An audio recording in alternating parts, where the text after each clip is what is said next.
La questura di Agrigento ha rinforzato i controlli antiterrorismo con occhi puntati in modo particolare sulla Valle dei Templi. Festività blindate anche nell'Agrigentino, quindi per assicurare un Natale tranquillo al riparo da eventuali azioni di fanatici.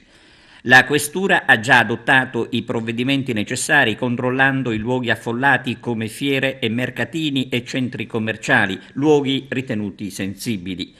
Diciamo però che si sta facendo esclusivamente prevenzione perché di fatto non ci sono segnali di pericoli concreti, ma è chiaro che non bisogna abbassare assolutamente la guardia.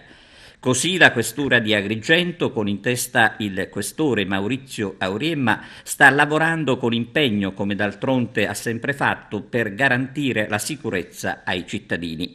Da parte del Viminale, lo ricordiamo, arrivano indicazioni precise su come muoversi anche riguardo coloro che inneggiano al terrorismo attraverso i social.